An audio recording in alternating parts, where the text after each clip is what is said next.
Salam Sobat Geologi, jumpa lagi dengan saya Marlina Mustikaningsi dalam acara Bincang Santai FTG Mencerdaskan Masyarakat.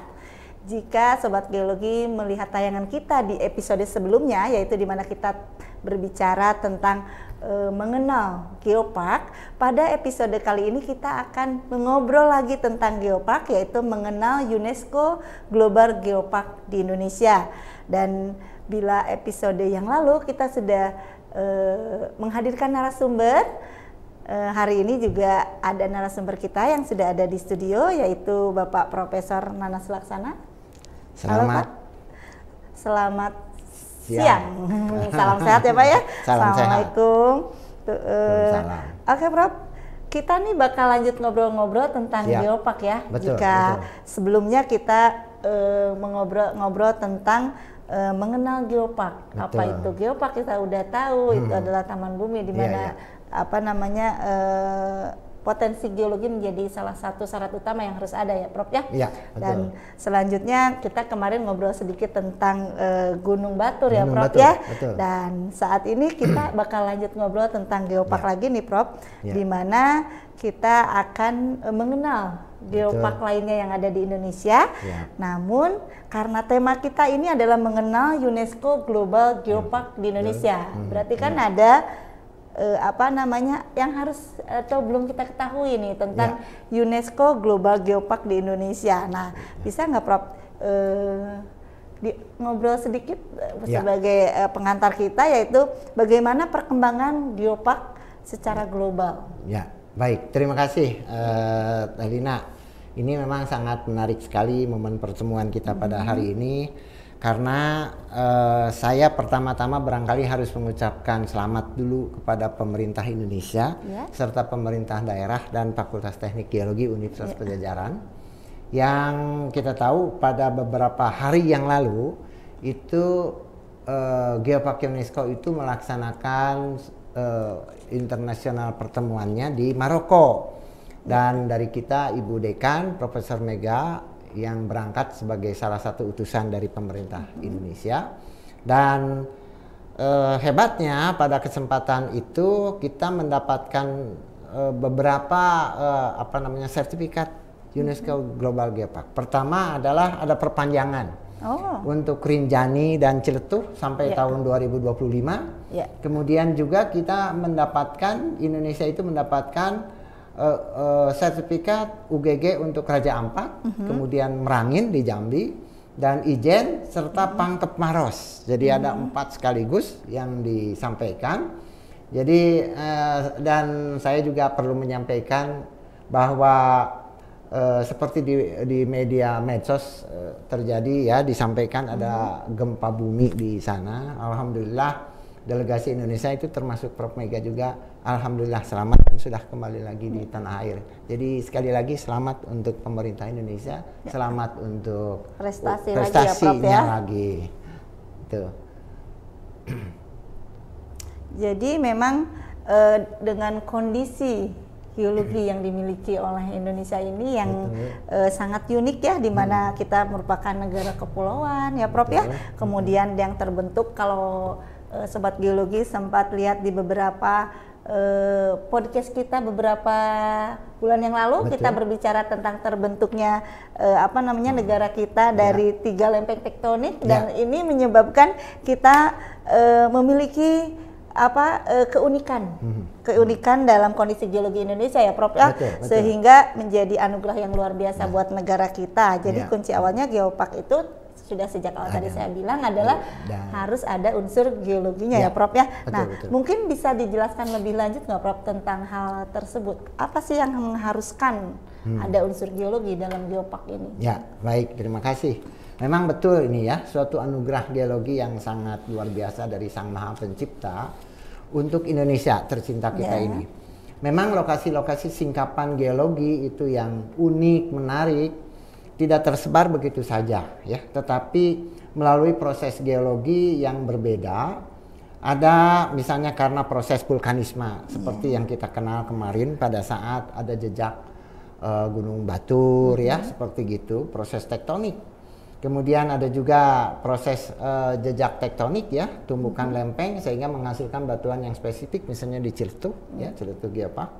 Dan geosite atau singkapan tersebut bisa berupa bentang alam gitu ya, atau geomorfologi ya, dan juga batuan termasuk fosil sudah barang tentu sisa dari kehidupan yang lalu.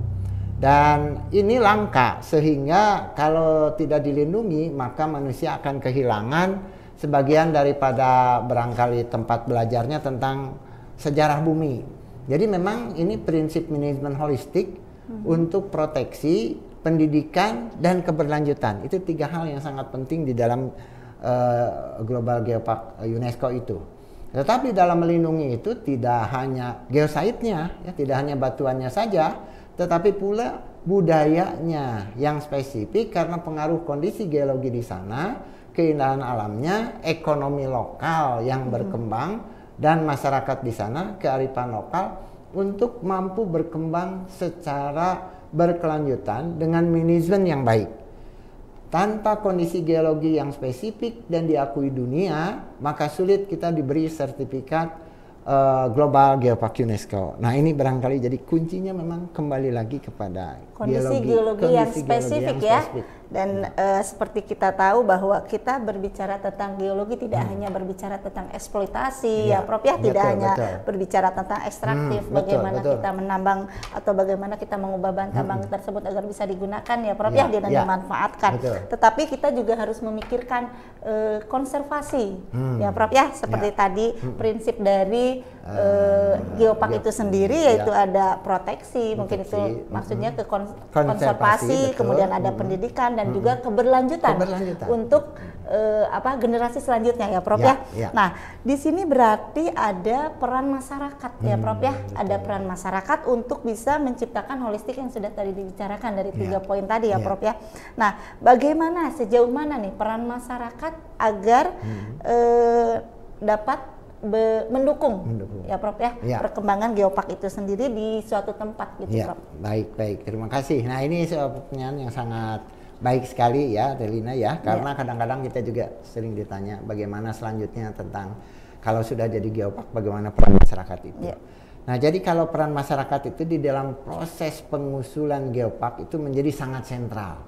Kenapa demikian? Karena pengusulan ini harus bersifat bottom up. Artinya dari bawah masyarakatnya sadar, mereka merasa penting dan perlu untuk mengkonservasi kawasannya untuk dilindungi dalam sebuah kawasan geopark. Jadi kuncinya kepedulian dan kesadaran masyarakat agar wilayahnya membangun untuk berkelanjutan.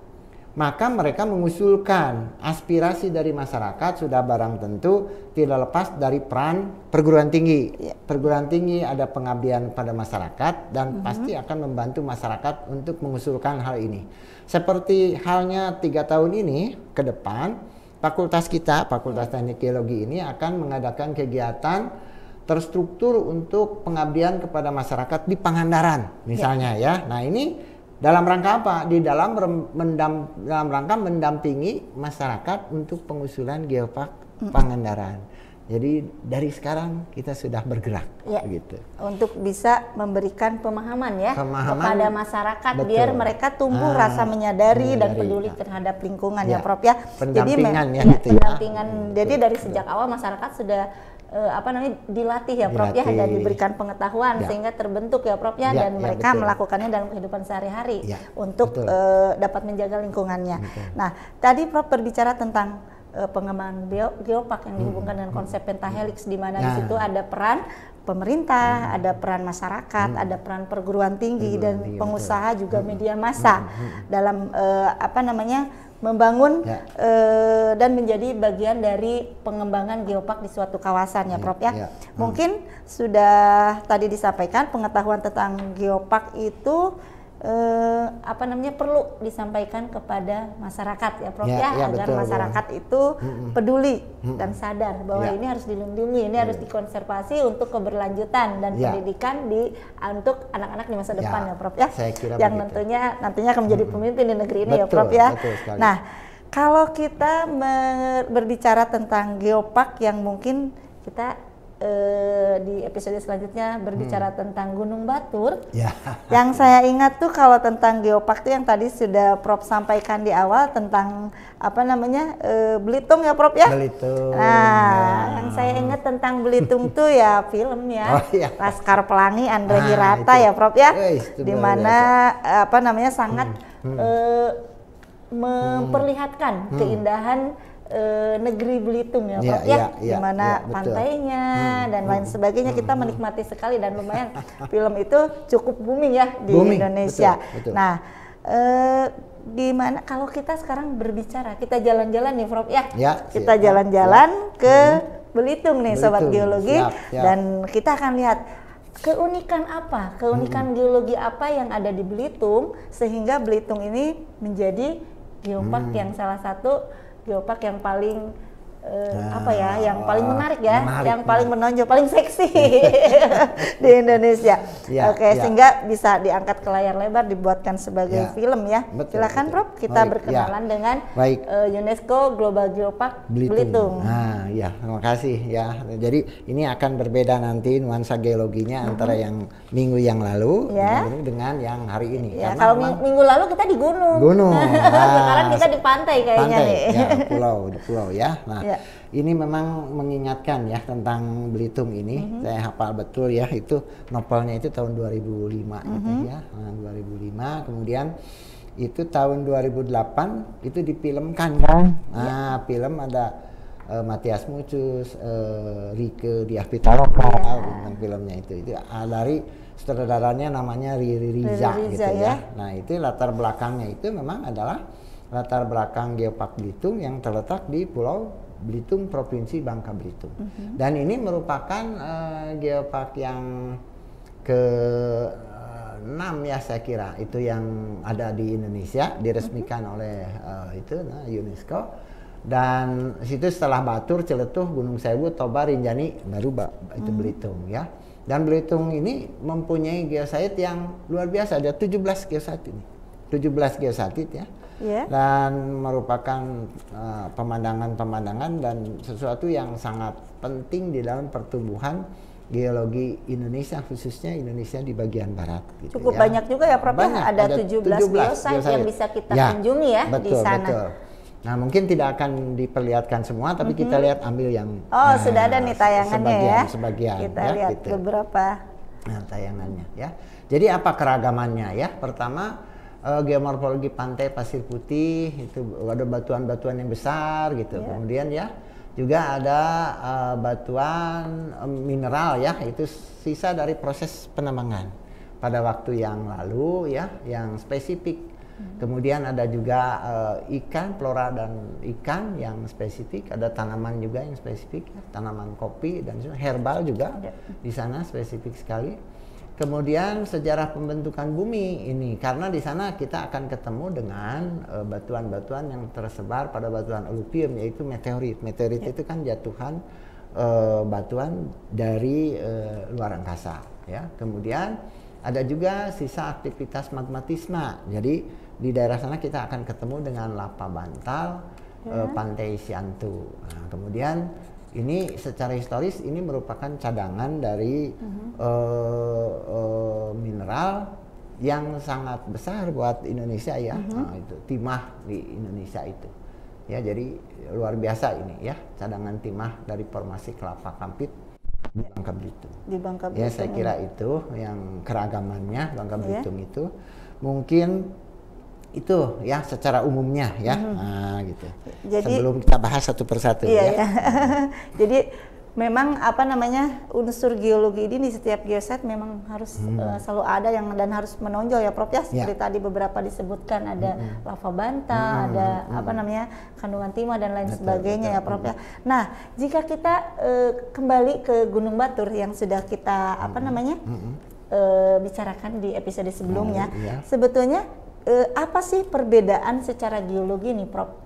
Antara Geopark Batur dengan Geopark Belitung. Kalau secara lokasi sudah jelas ya, yang satu di gunung, yang satu di pantai ini Prof ya. Tapi apa secara geologi perbedaan antara geopark Batur dan geopark Belitung. Ya, baik. Nah, Telina untuk menjawab ini barangkali ya, saya harus menjelaskan dulu bahwa posisi Belitung itu ada di kontinen. Nah, ini gambarannya ya. Ada lihat Belitung itu ada di ujung daripada kontinen yang disebut kontinen Asia bagian Tenggara. Itu disebut seluruhnya adalah Sundaland. Batuannya itu asam, granitik. Nah, itu keseluruhannya yang diarsir dekat Asia yang sebelah barat Indonesia itu ya. Nah, itu. Nah, berbeda memang dengan yang di Batur. Batur itu adanya adalah di sebelah timur Pulau Jawa, di Gunung Bali ya. Itu ada di volcanic arc. Jadi posisi geologinya berbeda sehingga tema geoparknya ini berbeda dengan antara Batur dengan ini ya. Sementara itu di kontinen juga di kontinen ini dikenal yang disebut sebagai sabuk timah Asia. Nah, ini gambarannya di slide ini, gambaran sabuk timah Asia yang panjangnya itu 2.800 km Telina, dengan lebar 400 km, memanjang dari utara mulai dari Cina, Burma, Thailand, kemudian ke semenanjung Malaysia dan melampar ke Pulau Bangka Belitung. Nah, ini ujungnya di situ ya. Secara keseluruhan produksinya itu 54% dari seluruh produksi timah dunia. Oh, jadi South Asia Tin Belt ini memang sabuk timah yang memang terbentang ya, Prof ya, dan berakhirnya di Pulau Bangka Belitung gitu ya, Prof ya. Itu betul. Sehingga Bangka Belitung memiliki cadangan timah yang melimpah ya, Prof ya, yang besar. Ya. Nah, beda kan dengan yang tadi, yang Batur vulkanik, di busur vulkanik, ini di bagian kontinen yang mengandung timah itu. Beda nih ya. Kalau yang Batur Volcanic Belt, kalau ini ASEAN Tin Belt. Ya, betul ya. Jadi sebagai pengetahuan aja, timah primer ini dihasilkan dari mineralisasi pada intrusi batuan granit atau magmatik asam. Sedangkan biji timah letakan ada dua jenis ya. Satu itu yang primer, yang kedua adalah yang letakan atau sekunder. Itu terbentuk akibat adanya proses pelapukan, erosi, dan transportasi yang terjadi pada biji timah primer tersebut. Nah, Belitung ini mempunyai dua-duanya, baik timah primer maupun yang sekunder gitu. Nah, ini pengetahuan aja. Nah, ini beberapa contoh barangkali ya. Boleh kita lanjut ya? Boleh lanjut. Nah, ini ada juru seberang. Ini juru seberang ini adalah kawasan bekas area penambangan timah lepas pantai dan telah dilakukan rehabilitasi lahan pasca tambang berupa apa, hutan kemasyarakatan ya, HKM, seberang bersatu dalam mengembangkan kawasan hutan mangrove dan hutan pantai untuk dijadikan lokasi destinasi wisata alam. Ada gambarnya nih bagaimana. Wah, ada fotonya nih, kita lihat juru seberang ini. Nah, ini sangat luar biasa, padahal ini dulunya adalah bekas penambangan, lubang penambangan. Kemudian direklamasi seperti ini sehingga menjadi kawasan wisata. Jadi mungkin dulunya nggak seteduh ini ya, Prof ya? Tidak. Ini kan ditanami lagi hutan mangrove. Nah, jadi inilah konsepnya, dari yang eksploitatif menjadi ke konservasi. Iya, sebagai hasil dari konservasi ya, Prof ya, dan bisa dinikmati menjadi tempat wisata tentunya. Dari yang tidak berkelanjutan menjadi berkelanjutan. Karena timahnya habis tapi tetap bisa dimanfaatkan mungkin gitu ya, Prof ya. Dan jangan lupa ini menjadi tempat untuk pariwisata yang menumbuhkan masyarakat. Nah, ini Bukit Pramun.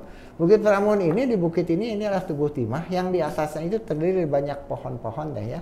Dan itu dinamakan Pramun itu karena pohonnya itu spesifik bisa dijadikan ramuan-ramuan. Oh, untuk maksudnya bahan jamu. Itu ya, peramun. Ramuan. Jadi di situ mau cari obat apa saja? Ini. Ada. Di Bukit Pramun itu. Di Bukit Pramun. Jadi memang ini harus dijaga. Betul harus dijaga ya, Prof ya, karena ada tanaman obat dan lain sebagainya. Ya, itu yang spesifik barangkali. Nah, ini Tanjung Krayang. Nah, ini nih yang kita lihat di film ya. Ya, ini betul. Batu-batu besar sebagai akibat daripada proses erosi di sini ya, sehingga sisa-sisanya itu seperti ini. Batunya sangat batu granit itu batuan yang sifatnya masif, sehingga terbentuk sisa-sisanya dalam bentuk seperti ini. Batu-batu sangat spesifik. Menambah keindahan di pinggir luar pantai biasa, ya, Prof ya. Luar biasa. Ini pemandangan yang sangat spektakuler. Nah ini adalah sisa penambangan juga. Jadi Oh, dulu iya, namanya iya, iya. open pit Namsalu. Jadi bisa dilihat tuh. Iya. Bukit yang begitu asalnya sebuah bukit, kemudian iya. diambil timahnya Diambil. sehingga sisanya seperti itu. Iya. Nah sekarang ini sudah dilestarikan. Iya. Bahkan ini nanti dijadikan salah satu objek wisata. Bagaimana dulu terjadinya proses penambangan itu. Jadi tahu sejarahnya juga ya masyarakat itu ya. Sejarah betul. Iya. Ini open pit ya, Iya. terbuka. Nah ini adalah batu Wah, ini baginda. indah sekali nih mataharinya nih. Betul. Ini sebuah tubuh batuan yang sangat besar, batu baginda itu di atas. Kenapa disebut batu baginda? Karena memang dia volume granitnya sangat besar. Jadi yang rajanya lah di sini gitu ya. Rajanya. Ya. Kalau kita naik ke atas, view-nya itu luar biasa. Luar biasa nih kayaknya bisa. kayak kita main-main di Bromo ya Prof ya. Kita lihat langsung sunrise, sunset. Nah ini kita ada layangkan lava bantal Siantu. Siantu. Tadi Bapak kan menggambarkan bahwa Bangka Belitung itu ada di kontinen, tetapi ternyata ada sebuah proses juga di sana, proses magmatisme yang meninggalkan jejak seperti ini. Lapa bantal itu adalah sebuah lapa yang keluar, dan dia basaltis, kemudian langsung si lapa itu kena dingin, kena air. Nah, berarti ada juga vulkaniknya ya, Prof? Ada. Ya, makanya ada sisanya seperti ini. Jadi ini perlu dipelajari lebih lanjut bagaimana posisi vulkanik di wilayah kontinen. Gitu. Nah, ini kemudian langsung kena air sehingga terbentuklah lapa yang dikenal berstruktur lapa bantal. Ada di Pantai unik Siantu. Ya ini ya. Unik, ini yang uniknya ini ya, ya Prof ya di betul, pantai betul. tapi ada proses itu. vulkanik dan memang ini Ada perlu lapa bantal. penelitian lebih lanjut ya Prof nah, ya. lapa bantal kita tahu ya ada juga di Karangsambung, ada juga di Ciletuh. Nah ini ada di sini seperti itu. Ya. Selanjutnya, wah Nah, ini pantai yang sekali sangat pantainya, indah, sekali. Pantai Burung Mandi. Burung Luar Mandi, biasa. namanya Pasir, Burung Mandi. Burung Mungkin Mandi. ada masanya burung-burung datang mungkin makanya namanya ini ya. Dan karena indahnya, coba kita lihat pantainya yang sangat bersih. Kenapa? Karena dia tersusun dari sisa-sisa erosi batuan granit, kuarsa tersebar di sini. Jadi warnanya putih, tidak hitam. Kalau hitam kan itu bukan pantai putih, ini pantai hitam. Kalau hitam kan itu ada FE-nya dan sebagainya. Ini adalah di batuan granit. Indah, bersih sekali pantainya. Nah ini hanya sebuah monumen. Ini monumen kedatangan dulu Belanda pernah datang ke pantai ini, pantai Wanumani, dibuatkanlah Wanumani ini pada tahun abad ke-16 sekian. Nah gitu kayaknya ya. nih nyambung dengan yang burung tadi ya Prof ya, burungnya mungkin. Kan itu tempat burung tadi, yang memang namanya juga Pantai Burung Mandi. Pantai Burung Mandi. Nah, sebelum Belanda itu mengeksploitasi timahnya, jadi dia datang ke sini, gitu. Nah ini. Nah ini, wih, ikan buntal kalau nggak salah ya Prof ya. Betul, ada di sana spesifik gitu ya. Nah makanya saya katakan geologi itu tidak semata-mata spesifik batuan, juga flora dan faunanya. Pengaruh dari kondisi geologi itu seperti itu. Sehingga kita mendapatkan fauna dan flora yang memang unik-unik juga di sana. Apa namanya adanya proses geologi tadi mendatang ikan-ikan yang mungkin di tempat lain nggak ada ya Prof ya. Betul. Bisa nah datang inilah ke sini. makanya konsepnya geopark itu menyeluruh, tidak hanya batuan, tapi flora dan faunanya, masyarakatnya, budaya. Tapi harus saling berkaitan ya Prof ya, antara tadi masyarakat, geologi dan flora dan fauna dan yang apa namanya mestinya membentuk geopark. Ya. Nah, ini apa ini? Tadi Bapak cerita tentang perjalanan historis bumi. Jadi ini bukti bahwa ke bumi kita ini kejatuhan juga meteorit dari luar angkasa. Ini batu satam. Batu satam itu batu meteorit. Jadi ini nggak ada di bumi sebetulnya ya, mungkin gitu. Asalnya tidak di bumi, jatuh ke permukaan bumi dan di Bangka Belitung itu tersebar pada batuan aluvium namanya. Ini batu satam. Nah ini luar biasa ini batu satam ini, tidak ada di tempat lain. Saya kira tadi sekilas, ada pohon kurma ya, bukan ya? Bukan, ini batu satam. Batuannya berat dan ini oleh Cindramata. Sebagian bisa dijual, sebagian lagi dikonservasi begitu. Ini sangat bagus nih, terkenal sekali batu satam dari Bangka Belitung. Dari Bangka Belitung ya Prof ya? Ya. Ini masih ada? Mungkin coba kita lihat. Nah, kopi nih kesukaannya. Gimana Teh Lina nih ya? Jadi jangan dilupakan kalau ke sana. Dimanapun kopi ya Prof ya. Kalau ya tadi kan salah satu yang spesifik kopinya. Kopi Belitung itu luar biasa. Nah ini saya wajib coba nih kita ya. Kongji Kopi itu berdiri sejak tahun 1938. Dan ini yang hadir bukan orang sembarangan. Ini Pak Menteri Pariwisata. Ya, Pak Sandiaga Uno ya. Betul. Nah, ada banyak di sana itu. Salah satunya ya Kongji ini yang terkenal. Kemudian ada kopi yang lain juga. Tapi tidak boleh dilupakan ya kalau ke Geopark Belitung harus ke harus tempat datang ini. ke Kongji Coffee. Di antaranya ya, boleh yang lain. Baiklah, wah luar biasa sekali nih Prof ya dari foto-foto yang sudah ditampilkan tadi ya, di mana sebetulnya UGG Belitung ini memiliki 17 site. Cuma kalau kita ngobrol 17 site mungkin bisa sampai 2 jam ke depan ya. Kita ngobrol dan nggak sabar pengen jalan-jalan ke sana ya. Kalau keluarga besar Fakultas Teknik Geologi sebelumnya kita rame-rame ke Gunung Batur, mungkin next kita bisa rame-rame juga ya ke Belitung. Baiklah. Nah, tadi kita sudah ngobrol-ngobrol nih tentang Belitung ya Prof ya, bahkan tadi diakhiri dengan kopi ya Prof ya, yang kalau kita datang ke Belitung kita kayaknya wajib datang nih ke sana. Nah, karena waktu sudah habis, ada statement closing nggak Prof untuk episode kita kali ini? Terakhir ya, enggak. Nah, ini barangkali sebagai penutup saja ya Teh ya, dengan Geopark ini itu sudah dibuktikan, maka kegiatan yang sifatnya eksploitatif dengan pertambangan bisa berubah menjadi kegiatan pariwisata yang berkelanjutan. Jadi karena wisatawan itu memerlukan cindera mata, maka otomatis produk masyarakat akan tumbuh sebagai ekonomi kreatif. Jadi disinilah barangkali konsep Geopark itu sebuah konsep yang sangat cerdas, ya. Tidak hanya melindungi batuan, tetapi juga lebih ke arah hal-hal lainnya, sehingga dapat dikatakan konsep yang sifatnya holistik. Itu saja barangkali yang saya sampaikan, supaya nanti minggu depan mudah-mudahan ada hal lain yang bisa kita bahas tentang Geopark.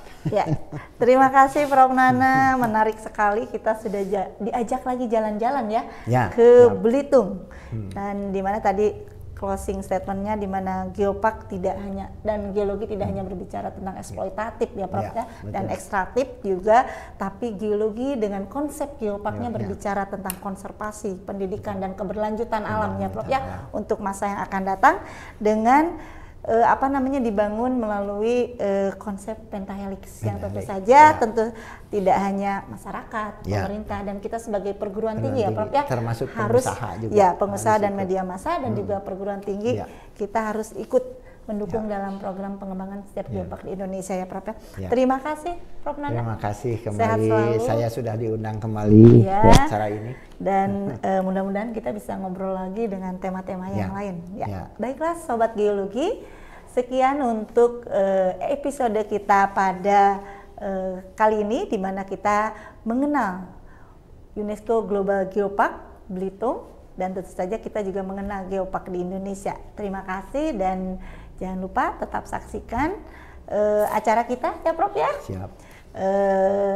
Bincang Santai FTG mencerdaskan masyarakat. Saya Marlina mohon undur diri. Billahi taufiq wal hidayah. Wassalamualaikum warahmatullahi wabarakatuh.